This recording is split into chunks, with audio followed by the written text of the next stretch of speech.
आज हम फिर आपके सामने सिंपल इंटरेस्ट का क्वेश्चन लेके आए हैं। तो हेलो दोस्तों, स्वागत है आपका अपने इस चैनल लक्ष्य भाई जायसवाल से। आज हम लोग सिंपल इंटरेस्ट के बारे में फिर से वीडियो लेकर के आए हैं। अगर आपने पहला वीडियो नहीं देखा है तो वो जरूर देखिएगा। आज हम लोग कुछ एडवांस लेवल का क्वेश्चन यहाँ पढ़ने वाले हैं। तो चलिए शुरू करते हैं। तो पहला क्वेश्चन जो आपके स्क्रीन में दिया हुआ है उसमें लिखा हुआ है Ashok lent out 7,000 rupees at 6%। Ashok ने 7,000 रुपया 6% के दर से ब्याज लिया है एंड 9,500 एट 5% और 9,500 रुपया 5% के दर से ब्याज लिया है। Find out the total income from the interest in 3 years. और 3 सालों में इसका टोटल कितना इंटरेस्ट होगा। तो आइए हम लोग इसे निकालते हैं। तो देखिए, पहला मेरा प्रिंसिपल दिया है 7,000 6% और 3 साल के लिए। दूसरा दिया है 9,500 5% और 3 साल के लिए। और हमको टोटल इंटरेस्ट पूछ रहा है। तो सबसे पहले हम इसका इंटरेस्ट निकालेंगे, फिर इसका निकालेंगे और दोनों को प्लस कर देंगे। तो हम आपको बता चुके हैं कि सिंपल इंटरेस्ट का फॉर्मूला क्या होता है। Simple interest equal to P into R into T by 100। ये हम लोग पहला वीडियो में भी पढ़ चुके हैं। तो आइए इसको इसका वैल्यू बैठा करके आंसर लाते हैं। तो हमारा जैसे प्रिंसिपल कितना है 7,000 है इनटू रेट ऑफ इंटरेस्ट 6% है और हमारा टाइम 3 साल दिया हुआ है बाई 100। जब इसको काटेंगे 0 से 0, यहाँ पे 0 से 0 कट गया। अब यहाँ पे 70 6 और 3 तीनों को मल्टीप्लाई कर देते हैं। तो 6 3 जा 18 को जब 70 से मल्टीप्लाई करेंगे तो हमारा हो जाएगा 1260। ये आपका पहला आंसर निकल गया। दूसरा फिर अब इसको बनाते हैं सेम उसी तरह। P यानी जो हमारा प्रिंसिपल है into rate of interest into time by 100। ठीक है, फिर यहां 0 से 0 कट जाएगा।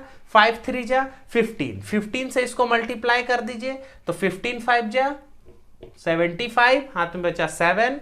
15 9 जा 135 और 7 कितना हो जाएगा 142। तो ये आपका दूसरा निकल गया। अब इन दोनों को क्या करेंगे, प्लस कर देंगे। तो यहां पे हो जाएगा आपका 1260। अब इन दोनों को जब प्लस करेंगे तो 5 6 2 8 4 2 6 और 2, यानी ये आपका टोटल रेट ऑफ इंटरेस्ट निकल गया। तो आइए हम लोग दूसरा क्वेश्चन देखते हैं। उसमें लिखा हुआ है in what time will the interest on a certain sum of money at 6% be 5/8 of itself. इसका मतलब क्या होता है कि इसमें टाइम निकालने के लिए बोल रहा है कि आखिर कितना समय लगेगा अगर मेरा 6% इंटरेस्ट पर कोई भी पैसा खुद का 5/8 हो जाए। तो मान लेते हैं कि खुद का पैसा जो है मेरा वो 5/8 हो जाए, यानी कि अगर मेरा पहले प्रिंसिपल 8 होगा तो अब इंटरेस्ट कितना हो जाएगा 5। ऐसा हम मान सकते हैं। जब भी फ्रैक्शन वाला क्वेश्चन आता है तो हम लोग इस तरह से करके बनाते हैं। तो इसको मान लीजिए कि मेरा प्रिंसिपल अगर 8 रुपया होगा तो मेरा SI कितना हो जाएगा 5 रुपया। कब हो जाएगा, जब 6% इंटरेस्ट पर रहेगा और हमसे टाइम पूछा जा रहा है। तो आइए देखते हैं इसको कैसे सॉल्व करते हैं। तो same formula P into R into T by 100 equal to मेरा कितना है SI 5। तो अब हम लोग क्या करेंगे कि इस 100 को इधर मल्टीप्लाई में ले आएंगे। क्यों, क्योंकि यहाँ पे डिवाइड है और ये दोनों मल्टीप्लाई में है तो इधर डिवाइड में आ जाएगा। यानी कि T बराबर हो जाएगा 5 इंटू 100 बाई 8 इंटू 6। ठीक है, तो कोई ऐसा टेबल जिसमें ये दोनों कटता। 4 का टेबल में 8 2 बार में, ये 25 बार में। अब 25 को 5 से जब मल्टीप्लाई करेंगे तो 125 बाई 6 2 जा 12। ठीक है, अब यहां इन दोनों को डिवाइड कर देंगे। तो 12 10 जा कितना हो जाएगा 120 और मेरा जो बच गया 5, तो ये मेरा ईयर हो जाएगा और जो 5 रिमाइंडर बच गया वो मेरा मंथ हो जाएगा। यानी 10 साल 5 महीना इसका आंसर हो जाएगा, यानी हमारा टाइम निकल गया। अब देखिए अगला क्वेश्चन में क्या बोल रहा है।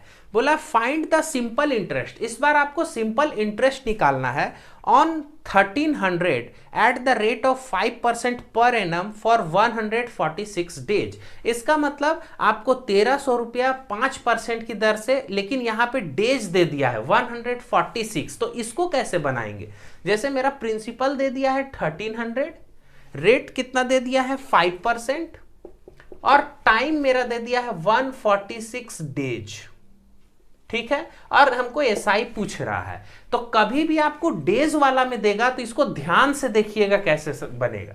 यहां पे लिखा हुआ है प्रिंसिपल यानी कि 1300 इंटू रेट ऑफ इंटरेस्ट, जैसे हम लोग लिखते हैं, लेकिन ये मेरा पर एनम है यानी हर साल 5% देते हैं, और यहाँ पे डेज है 146 बाई 100।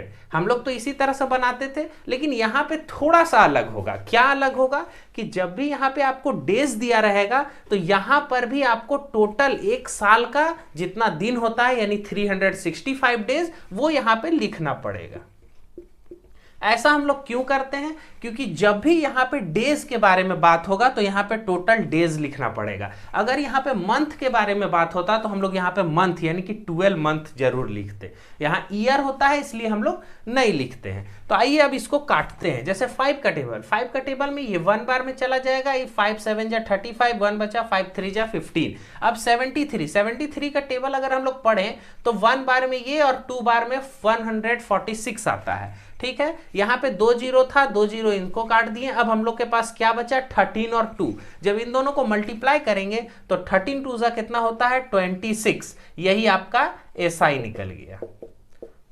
तो देखा कितना आसान हो गया। इस टाइप का एक और क्वेश्चन देखते हैं, डेज वाला। अब देखिए अगला क्वेश्चन में क्या बोल रहा है, फाइंड द अमाउंट। इस बार आपको एसआई नहीं निकालना है, अमाउंट निकालना है। तो find the amount Meena gets deposit 1500, यानी इसका प्रिंसिपल कितना हो गया मेरा? 1500 हो गया, ठीक है। रेट ऑफ इंटरेस्ट कितना है? 8% है, और यहाँ पे टाइम कितना दिया है? 73 डेज दिया हुआ है, ठीक है। 73 डेज दिया है, तो हमको एसआई के साथ साथ क्या निकालना होगा? अमाउंट भी निकालना होगा। तो आइए इसको देखते हैं कैसे हम लोग बनाते हैं। तो सबसे पहले principal into rate of interest into days, जो हमारा 73 यानी टाइम 100, और फिर हम जब यहाँ पे बताएं कि जब भी डेज रहता है तो हम लोग यहाँ पे क्या करते हैं? 365। तो यहाँ पे लिखेंगे 365। अब यहाँ पे 0 से 0 कट गया।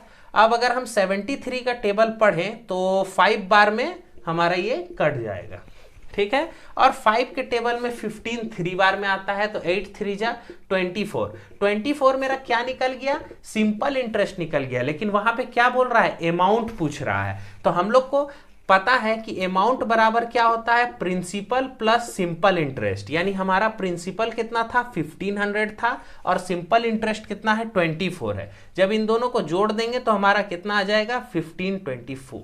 ये हमारा अमाउंट निकल जाएगा।